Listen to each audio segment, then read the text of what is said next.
What's up, everybody? It's your favorite show, Get a Bucket. I'm your host, Trent, as usual. I hope you're all having a wonderful, wonderful day. Look, today we're going to talk about the NBA second round exits. That means the teams that lost in the second round. But before we do that, please make sure to hit that like and subscribe button, comment, tell anyone who's anyone about the show. I'm trying to get the ratings up a little bit, just a little bit. And if you wonder where you heard this before, that's because you listened to me Monday through Friday, 11 o'clock a.m. Eastern Standard Time. So I greatly appreciate it. But let's go ahead and talk about the teams, right? The losers.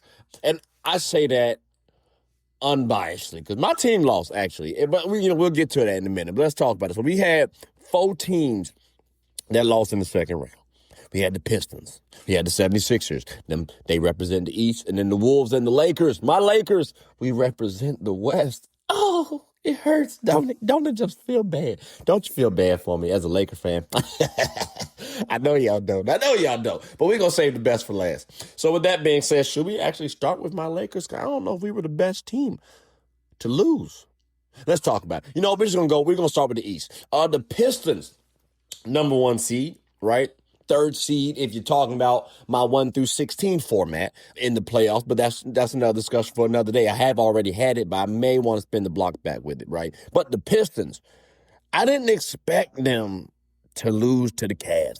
I'm not going to say I'm surprised, right? I ain't even going to try to throw no Cavs slander here. I'm just not surprised, but I did have the Pistons winning. Overall, Cade Cunningham, phenomenal job. First option all the way, bona fide star.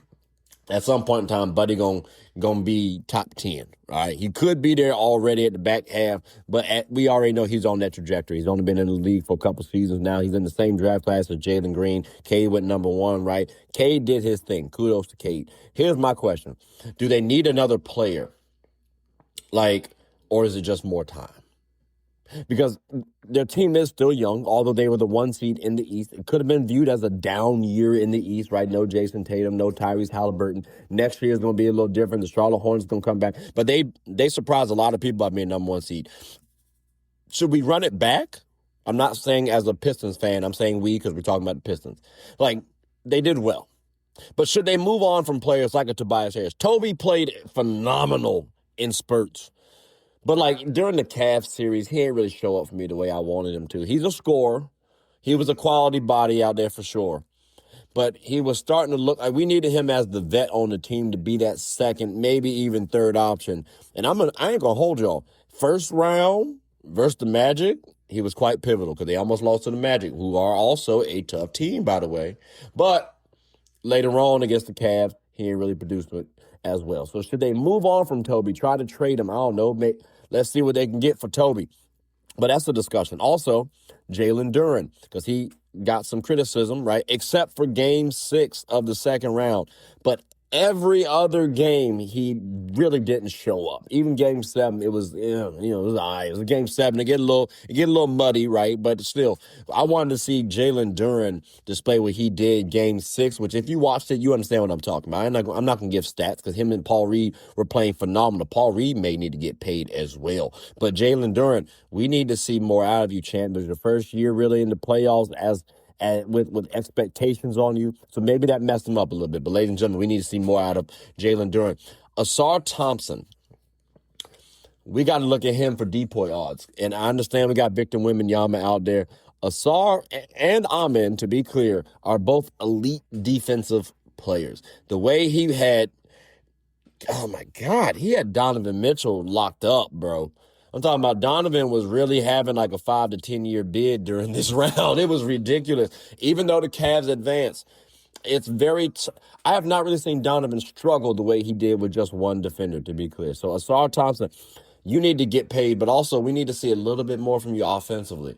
I would love to see that. 'Cause if they can do that, I'm not talking about be the star, because that's Cade, right? Denias Jenkins played phenomenal. He's questionable, their second option. And I think he should be a 6th man. That's the role that he needs to be in order for this team to get over the hump, personally. I think if someone like an Ausar can elevate to that 2nd or even 3rd option, that'll work. But the Pistons overall, again, I did not expect them to lose. I'm not surprised that they lost because the Cavs do have more experience.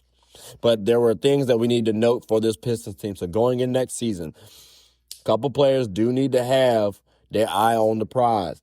and let's start elevating. Because if we see some elevation, then great. If they just try to run it back with the exact same style and format, I got question marks about these Pistons for sure. But the star is bright and big, whatever it is, deep in the home of Texas, like however that goes. The Pistons are looking a little bit bright. And it's crazy because we were talking about the Pistons being one of the worst organizations not too long ago. So, again, kudos to the Pistons. It sucks that they lost in the second round. But remember, though, they're a young team. So let's figure it out.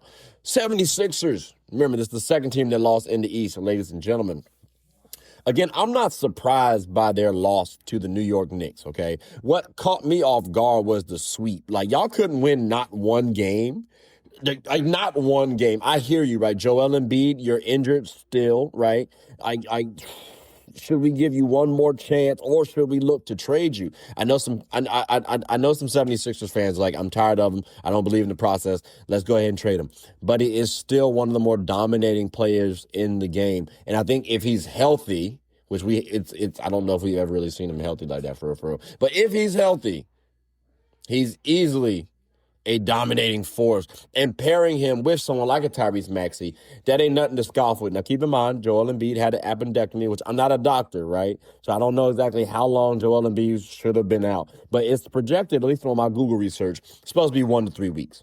Now, factoring in his injury history, too, plus he's 32 years old, that maybe that took a toll on him this season. But he played well, though, to be clear. Over the season, gave 27 points, 8 rebounds, 4 assists, 0.6 steals, 1.2 blocks on decent efficiency. In the playoffs versus the Knicks, those dipped. Now, it was mainly the scoring, which is what they need from him the most. 19 points, 5 rebounds. Oh, they need some more rebounds, too, from you, Joel Embiid. 3 assists, so cool. No steals and 1 block. Shaky field goal percent. Well, no, not field goal percentage. Shaky three-point percentage because he shot 33 during the regular season, 25% from the playoffs versus the Knicks again. So clearly a dip, but I can't put this blame on Joel Embiid because Tyrese Maxey, while young, and some people are saying maybe it should be his team now, I question, should that be the right move? Because people are trying to say, well, he's a top 5 point guard. Let's pump the brakes on that. Now, during the regular season, he gave 28 points, 4 rebounds, 7 assists, 1.9 steals, 0.8 blocks on good efficiency, 46, 37, 89 splits during the regular season. But during the Knicks playoff race, he averaged 18 points, 3 rebounds, 5 assists, 0.5 steals, no blocks on 43, 16, 82 splits. Keep in mind, there are a lot of drop-offs across the board. We're talking about offensively and defensively. Again, I understand it's the playoffs. I understand that. But let's be clear, though. Tyrese Maxey also did not have a stellar playoff performance. Versus the Knicks, talking about, okay? Both him and Joel Embiid did well against the Celtics. So my question is, should the 76ers want to run it back? I personally thought Nick Nurse did not use his bench enough. Like, you got Trendon Watford, you got Kyle Lowry, who I'm not asking him to play buku minutes. I'm talking about his experience, his veteran presence. That could have been used on the floor. Hell, especially when Joel Embiid was getting doubled. You don't think Kyle Lowry can make a three-pointer? Like, really? And defensively, he was known as a pest. I'm not talking about he going to lock people down. I'm saying, ladies and gentlemen, we could have thrown him out there and got some love. Also, that Jared McCain trade, I still look at as questionable. Because especially, I don't even remember what you got back for it. But last year, when everybody was basically injured, Paul George said that Jared McCain was the most professional player on the team. And that was Jared McCain's rookie season. And you lost that. You needed three-point shooting, which is what Jared McCain actually specializes in. He could play make a little bit. VJ Edgecombe and him would have been really spectacular this offseason. But instead, you trade him for, I don't think anything, really. I got to double-check that, actually. But I ain't like the package that y'all got back for Jared McCain. Because, again, I like Jared McCain. I've talked to a 76ers fan who was not a big fan of him. I thought that was foolish. Because, again, you see him on the Thunder doing pretty well right now, carving out some minutes for him. I like Jared McCain. Wondering why y'all didn't. So I got a couple question marks around the 76ers organization. I heard people saying that Tyrese Maxey should want to leave. I think we may want to pump the brakes on this because, again, they have a quality team that could be a contender for sure. Everybody just need to be healthy. They need to get that cohesion in peace.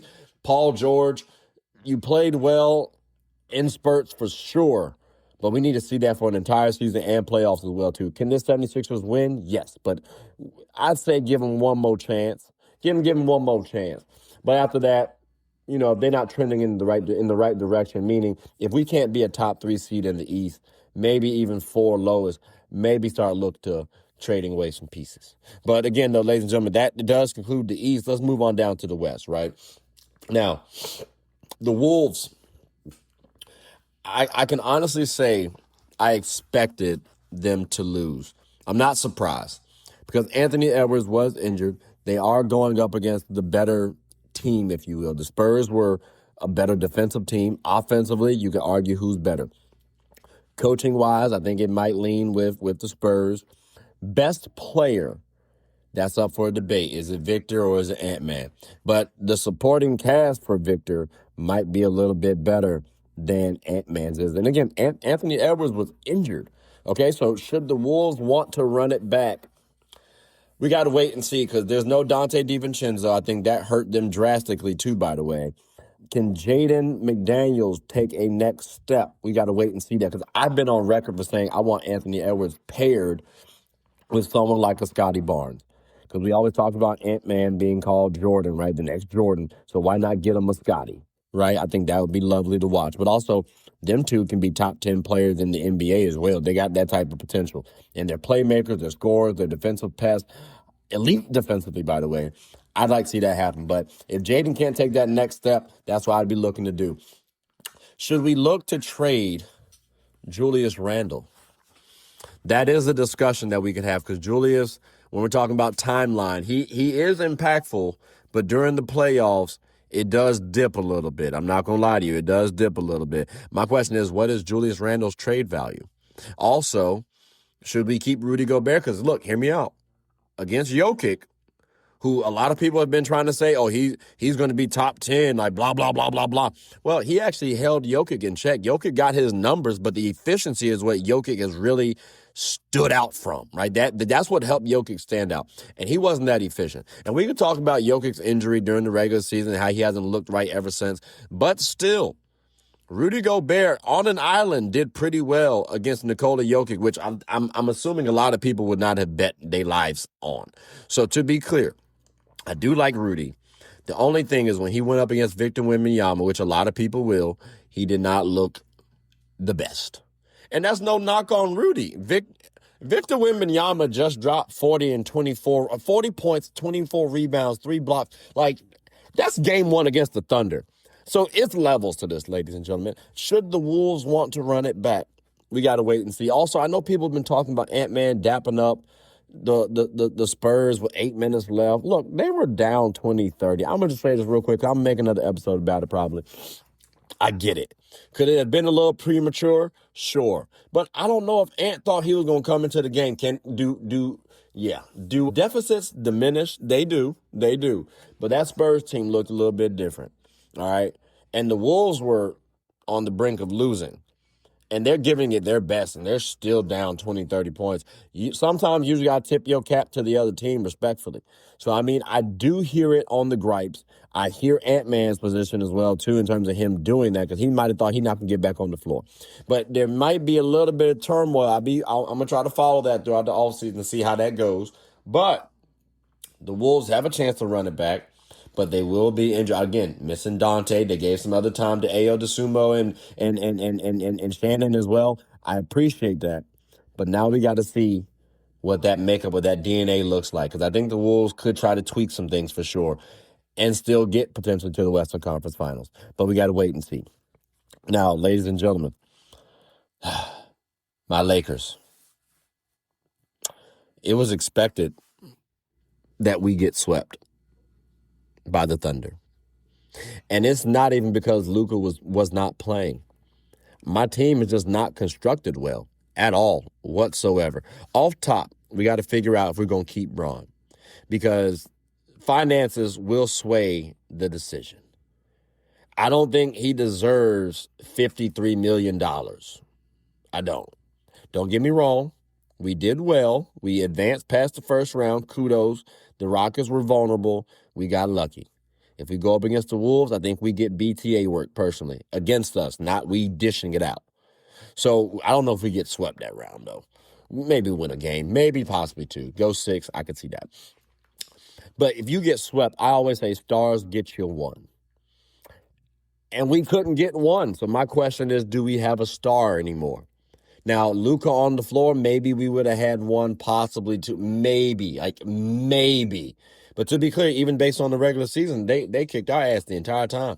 Again, our closest game was when we had all of our players. The Thunder had all of their players, minus Shai Gilgeous-Alexander, the league MVP, back-to-back seasons, and we lost by 9. That was our closest game all season long. So I was not expected that we lost. Off-season moves going to be very pivotal. Do we keep LeBron James? Do we keep a player like Austin Reeves? Do we sign him to this, what I've heard, $5 million or 5 year, $230 million? Like, hell no. I hope we don't, unless we're looking to trade him. Which, ironically, apparently, Luka has said he wants to play with Austin Reeves and not trade him if we're going to get another star. So is that his way of saying he wants LeBron James out? That could be the case. Because if Bron comes off the books, that's $53 million that we can try to get out there. But hear me out, though. What are our trade chips? What are our trade bargains? Rui played well, but respectfully, I don't know if that's worth a star. Luke Kennard shot the hell out the ball early on. He didn't during OKC series. We got to keep Marcus Smart because, hey, his defense and shooting combination, plus he's a bigger guard, we need that. He only 31, 32, so it's not like he old. I mean, he old in basketball years. He got a couple miles on his body for sure. But I think he's somebody that we need. I just don't know if he needs to be our best defender all the time. Him and Bron were like our best defenders, and that's a problem. Not saying they can't defend. I mean, you have question marks around Bron, but Bron's 41. Why should he be one of our top 2 defenders on the team? And then DeAndre Ayton. I don't think it's worked out. I think you're in an unfair situation. I don't blame our loss solely on you, although you did contribute. I don't blame any rebounding disadvantages that we had because our team as a unit did not hustle. I also am questioning our coaching staff. Yeah, JJ, as a Duke fan, I'm looking at you and this hurts. But at the end of the game, when Rui at the end of a game 4, where we're about to get swept, and you just got to try something at this point in time, dog. Why take out Rui Hachimura when he's 4 of 8 from 3 and we need a 3? Like, why? It don't make sense. But not even just that. Again, I told you, my team don't really hustle. That's coaching. That's also effort by the players, but that's coaching too, ladies and gentlemen. If you don't believe me, that's cool. But remember, at Duke University, we would hustle. And the reason why is because of Coach K. And we have talent that could, at minimum, hustle. And we didn't. We didn't use some of our players. Like Jackson Hayes had, 18 and 6 in one game. Game 4, actually. And that was off hustle. But our team can't hustle as a unit. JJ, I'm looking at you personally. Forget the win count, because we can also talk about how this season for the West was a down year, quote unquote. The Nuggets got injured. The Wolves were injured. The Rockets were injured off jump. The Warriors were injured. Jimmy Butler, like if they realistically, if everybody's healthy, we're not a 4 seed. We're probably a 6 seed, maybe even 7th. Maybe. So again, ladies and gentlemen, I got a lot of question marks about my Lakers personally. And a lot of it hinges on what are we going to do with Bron? What are we going to do with Austin Reeves? And I'm starting to wonder, hell, should we want to have Luka Doncic? Because if you're saying you would rather play with Austin Reeves than, let's say, a Giannis, for example, right? You would rather not lose Austin for what? The longevity piece? I can maybe understand that, but then I think about it, it sounds stupid. It do. So again, I got a lot of question marks about my team top down, starting with Luka, starting with Bron, starting with Austin, starting with JJ. Management in question. I hire me, damn. Like, dude, please, I'd appreciate it. But ladies and gentlemen, because I ain't gonna get. I gotta talk more about that. That's gonna be a separate episode, person. Because again, I'm a Laker fan. I'm biased on this one now. I gotta talk about them in depth for sure. But that does conclude the recap of all the 4 losers in the second round. And I say losers respectfully because, again, they made it to the second round. Second round, nothing to scoff at. A lot of people really don't get past the second round. Donovan Mitchell just got past the second round, and he's 30 years old. So, again, I say it with love and respect. But I'm curious, ladies and gentlemen, what do you all think about these four teams, the Pistons, the 76ers, the Wolves, the Lakers? Should they run it back? Were you surprised that they lost when they lost? What are your gripes with them? What changes should they make? I want to hear all your thoughts, ladies and gentlemen. Or if you just want to say hello and how do, I'm cool with that too. But ladies and gentlemen, boys and girls, that does conclude the end of the episode. So please make sure to like, subscribe, comment, tell anyone who's anyone about the show.